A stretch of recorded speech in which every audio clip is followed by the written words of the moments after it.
Hi buddies, welcome to Manoj Master Class. মই মনোজ। আমি আজিৰ পৰা আৰম্ভ কৰিব বিচাৰিছো এটা নতুন সিৰিজ সেই সকলৰ বাবে যিসকলে Assam police, TET, CTET, DME, third grade, fourth grade ইত্যাদি বিভিন্ন প্ৰকাৰৰ কম্পিটিটিভ পৰীক্ষাবিলাকৰ কাৰণে যিসকলে প্ৰস্তুতি চলাই আছে সেই সকলৰ কাৰণে বিশেষকৈ গণিতত তেওঁলোকৰ অলপ অসুবিধা হয়, বহুতে পাহৰি গৈছে গণিতটো, হয়নে? গতিকে সেই সকলৰ সুবিধাৰ কাৰণে আজিৰ পৰা আৰম্ভ কৰিছোঁ মই গণিতৰ একেবাৰে সাধাৰণ আৰু সহজ বিশ্লেষণেৰে গণিতৰ পাঠ।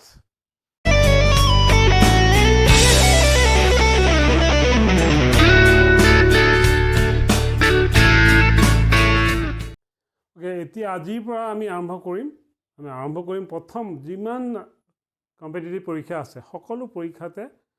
আটাইতকৈ বেছিকৈ আহি থকা 10 নম্বৰ 5 নম্বৰ আহি থাকে। এতিয়া ডিএমই পৰীক্ষা 10 নম্বৰকৈ আহিব,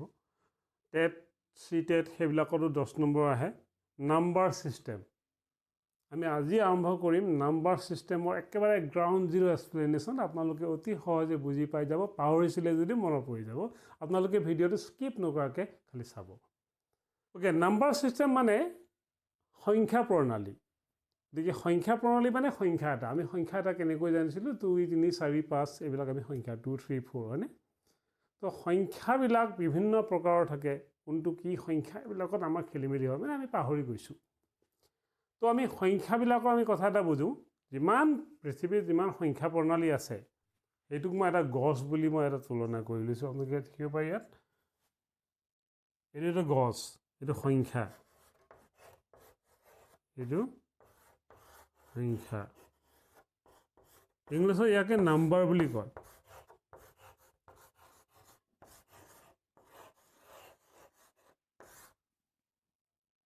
এতিয়া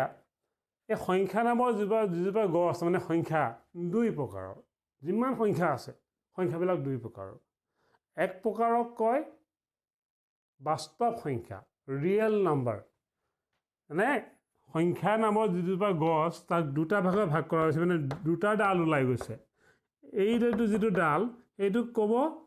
বাস্তৱ সংখ্যা। মই ইয়াত লিখি দিছোঁ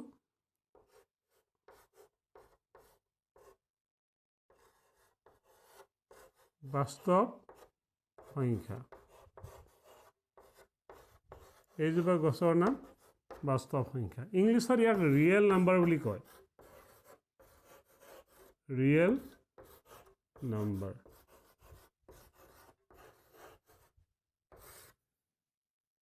আৰু দুটা ডাল ওলাইছে, তাৰমানে সংখ্যা 2 প্ৰকাৰৰ।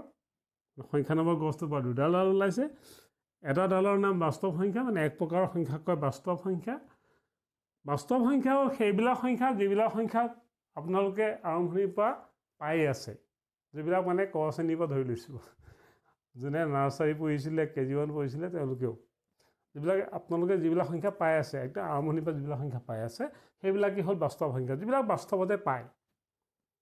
যিমান পঢ়িছে চব সংখ্যাই বাস্তৱ সংখ্যা।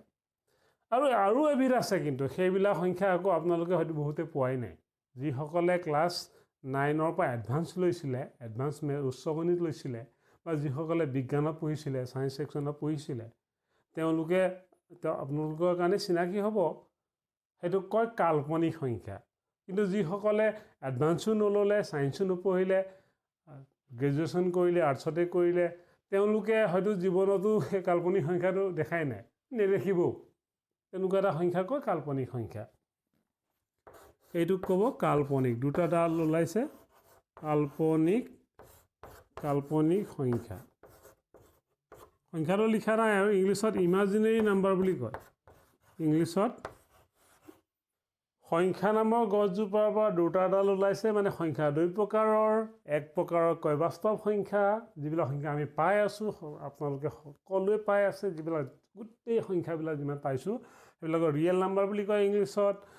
আৰু এবিধ সংখ্যা আছে যিবিলাক নেকি সকলোৱে পোৱা নাই, যিসকলে উচ্চ গণিত বা বিজ্ঞানত পঢ়িছিলে তেওঁলোকে পাইছে, এইবিলাকক কাল্পনিক সংখ্যা। সেইটো নপঢ়িলে কিন্তু জীৱনত নাপায় আৰু কাল্পনিক সংখ্যাটো। এইটো বিষয়ে আমি বেছিকৈ নপঢ়োঁ, আলোচনাও নকৰোঁ। এইটোৰ আৰু ডাল নাই, এইটো ডাল এটাই। তাৰপিছতে বাস্তৱ সংখ্যা যিজোপা গছ, বাস্তৱ সংখ্যাৰো আকৌ ভাগ আছে দুটা ডাল ওলাইছে দেখিছে না বাস্তৱ সংখ্যা মানে দুই প্ৰকাৰৰ বাস্তৱ সংখ্যা দুই প্ৰকাৰৰ এক প্ৰকাৰক কয় পৰিমেয় বুলি কয় এক প্ৰকাৰক কয় পৰিমেয়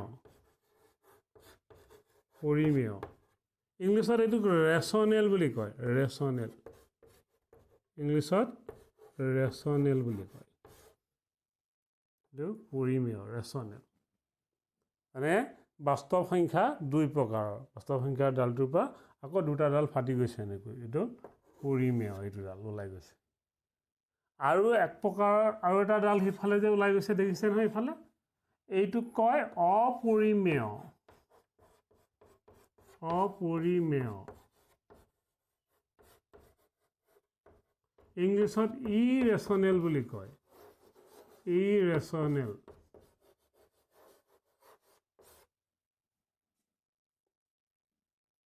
এইটো কয় ইৰেচনেল নাম্বাৰ মানে বাস্তৱ সংখ্যা দুই প্ৰকাৰৰ এক প্ৰকাৰক কয় পৰিমেয় সংখ্যা এক প্ৰকাৰক কয় অপৰিমেয় পৰিমেয়টোক কয় ৰেচনেল নাম্বাৰ অপৰিমেয়টোক কয় ইৰেচনেল নাম্বাৰ যে বুজিব লাগিব পৰিমেয় কি আৰু অপৰিমেয় কি এতিয়া পৰিমেয়বিলাকো আটাইবিলাক সংখ্যা যিবিলাক আপোনালোকে পঢ়ি আছে যেনেকৈ মই কৈছিলোঁ বাস্তৱ সংখ্যা পৰিমেয়বিলাকো সেইবিলাক সংখ্যা যিবিলাক আপোনালোকে সকলোৱে পঢ়ি আছে এতিয়ালৈকে যিবিলাক পাই আছে যেনেকৈ মই ক'লোঁ বাস্তৱ সংখ্যা প্ৰায়বিলাক পাই থাকে অপৰিমেয়বিলাক কোনবিলাক অপৰিমেয়বিলাক সেইবিলাক সংখ্যা যিবিলাক আপোনালোকে সচৰাচৰ নেপায় কিন্তু পোৱাটো পাইছে দেই সচৰাচৰ নেপায় আপোনালোকে চাব পাই বুলি এটা পাইছিলে নহয় এটা সংখ্যা পাই বুলি পাইছিলে নহয় এটা পাই তেনেকৈ আপোনালোকে √2 পাইছিলে এনেকৈ √2 এনেকৈ √3 পাইছিলে এইবিলাক সংখ্যাক অপৰিমেয় বুলি কয় সচৰাচৰ ব্যৱহাৰ নহয় কিন্তু আমি 9 10ত ব্যৱহাৰ কৰিছোঁ এনেকুৱা ধৰণৰ সংখ্যাবিলাকক কয় অপৰিমেয়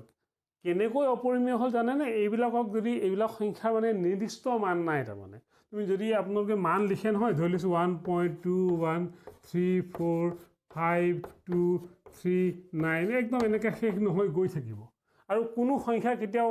একেধৰণে ৰিপিট নহয় একেধৰণ নহয় কথাটো মানে একেধৰণৰকৈ ৰিপিট নহয় বেলেগ বেলেগ সংখ্যা আহি থাকিব ৰিপিট কেতিয়াও একে নহয় এনেকৈ মান মানে নিৰ্দিষ্টকৈ লিখিবই নোৱাৰে সেইবিলাককে কয় অপৰিমেয় সংখ্যা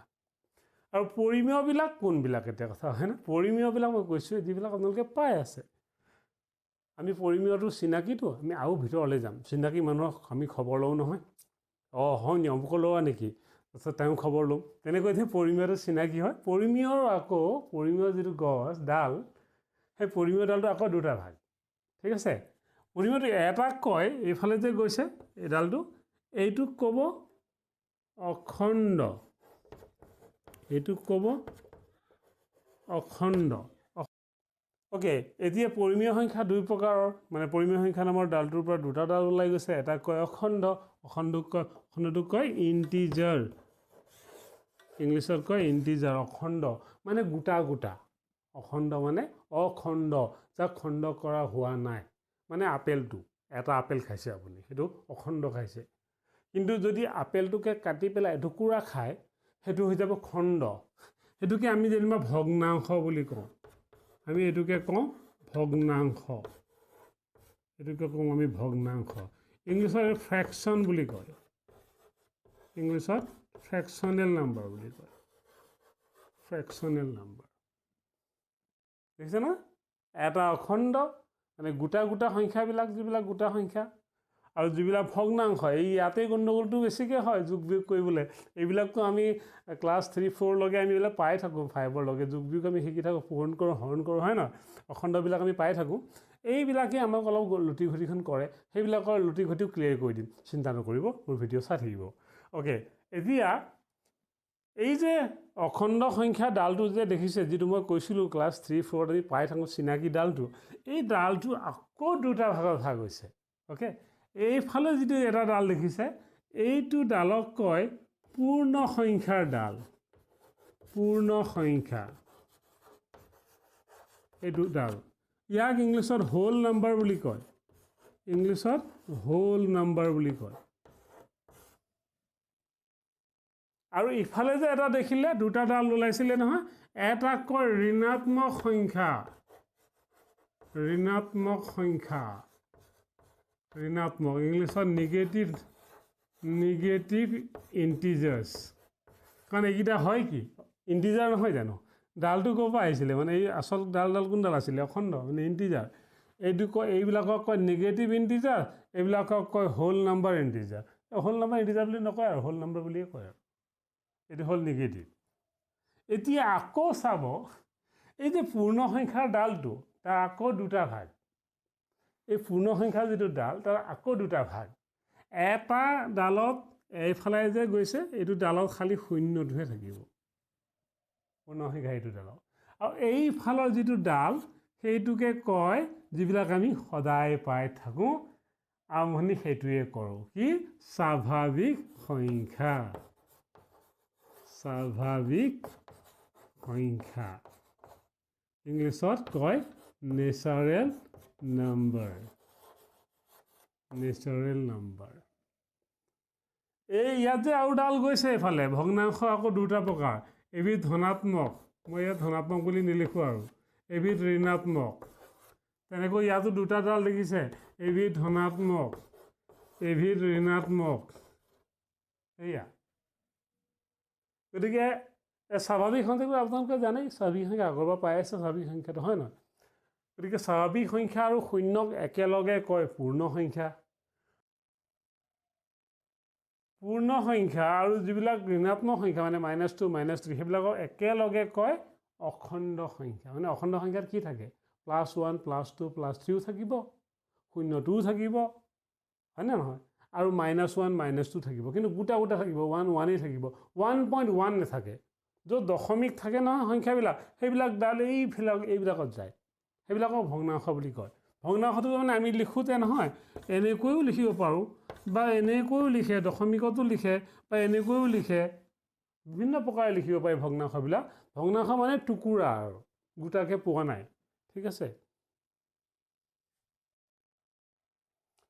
এতিয়া অখণ্ড সংখ্যা আৰু ভগ্নাংশ মই ক'লোৱে ভগ্নাংশবিলাকৰ বিষয়ে মই আলোচনা কৰিম ডিটেইলত আলোচনা কৰিম চিন্তা নকৰিব ভগ্নাংশ আৰু অখণ্ড গোটা আৰু ভঙা সংখ্যা আটাইকেইটা মিলাই সেইবিলাকক কয় পৰিমেয় সংখ্যা ঠিক আছে আৰু পৰিমেয় সংখ্যা আৰু অপৰিমেয় সংখ্যা মই কৈছিলোঁ অপৰিমেয়বিলাক কোনবিলাক অপৰিমেয় আকৌ ধনাত্মকো থাকিব মানে +√2 -√2 থাকিব মানে ধনাত্মকো থাকে ঋণাত্মকো থাকে এই অপৰিমেয় আৰু পৰিমেয় মিলাই পেলাই সেইবিলাককে কয় বাস্তৱ সংখ্যা যিবিলাক আমি পঢ়ি থাকোঁ আৰু বাস্তৱ সংখ্যাৰ লগত যিবিলাক আমি পোৱা নাই কাল্পনিক সেইবিলাক মিলালে সেই গোটেইটো হ'ব সংখ্যা প্ৰণালী গতিকে এইটো হ'ল সংখ্যা এতিয়া চাব ইয়াত গোটেই সংখ্যাবিলাক পৰিমেয় নেকি গোটেই গছজোপা এইটো ডালত আছে জানো নাই নহয় গতিকে সকলো সংখ্যাই পৰিমেয় নহয় কিন্তু সকলো পৰিমেয় সংখ্যা প্ৰণালীৰ ভিতৰত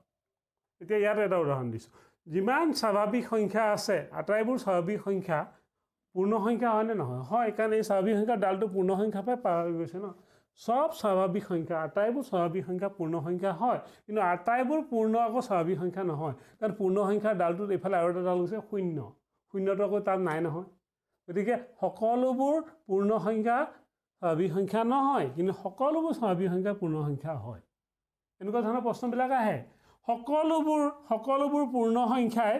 পৰিমেয় সংখ্যা হয়নে নহয় চাওকচোন একেটা ডালৰ পৰা আহিছে নহয় সকলোবোৰ পূৰ্ণ সংখ্যা পৰিমেয় সংখ্যা হয় কিন্তু সকলোবোৰ পৰিমেয় আকৌ পূৰ্ণ সংখ্যা নহয় কাৰণ পৰিমেয় সংখ্যা ডালটো চাওকচোন এইফালে আৰু এটা গুচি গ'ল নহয় এই ডালটো এইফালেহে আছে গতিকে সকলোবোৰ ভগ্নাংশ পৰিমেয় কিন্তু সকলোবোৰ পৰিমেয় মানে আকৌ ভগ্নাংশ নহয় সকলোবোৰ ভগ্নাংশ পৰিমেয় কিন্তু সকলোবোৰ পৰিমেয় সংখ্যা আকৌ ভগ্নাংশ নহয় কাৰণ পৰিমেয়ত ভগ্নাংশও আছে অখণ্ডও আছে ভগ্নাংশ মানে ভঙাটো অখণ্ড মানে গোটাটো অ'কে যেনেকৈ সকলোবোৰ পৰিমেয় বাস্তৱ কিন্তু সকলোবোৰ বাস্তৱ সংখ্যা আকৌ পৰিমেয় নহয় কাৰণ বাস্তৱ সংখ্যাত দুটা ডাল আছে এটা অপৰিমেয় আছে সকলোবোৰ অপৰিমেয় আকৌ বাস্তৱ সকলোবোৰ পৰিমেয় বাস্তৱ কিন্তু সকলোবোৰ বাস্তৱ অপৰিমেয় নহয় সকলোবোৰ বাস্তৱ পৰিমেয় নহয় সকলোবোৰ কাল্পনিক সংখ্যা হয় কিন্তু সংখ্যা মানে আকৌ কাল্পনিক সংখ্যা নহয় সকলোবোৰ সংখ্যাই কাল্পনিক নহয় সকলোবোৰ সংখ্যাই বাস্তৱ সংখ্যা নহয় এনেকুৱা ধৰণৰ প্ৰশ্নবিলাক আহে ইয়াৰ বিষয়ে প্ৰতিটো বিষয়ে আমি ইন ডিটেইলত আমি একেবাৰে সহজকৈ আৰু একেবাৰে ক্লাছ 3 ষ্টুডেণ্টক বুজোৱাৰ দৰে মই বুজাব চেষ্টা কৰিম পাহৰিব পাৰে ন পাহৰাটো স্বাভাৱিক হয় তাৰ কাৰণে আপোনালোকে কাইণ্ডলি মোৰ ভিডিঅ'কেইটা লাইক আৰু শ্বেয়াৰ আৰু ছাবস্ক্ৰাইব কৰি দিব যাতে মই আৰু আপোনালোকক এনেধৰণৰ সহজ সৰল ভাষাত ভিডিঅ' বনাবৰ বাবে অনুপ্ৰাণিত হওঁ আশা কৰিছোঁ নেক্সট ভিডিঅ'টোত আকৌ লগ পাম বাই বাই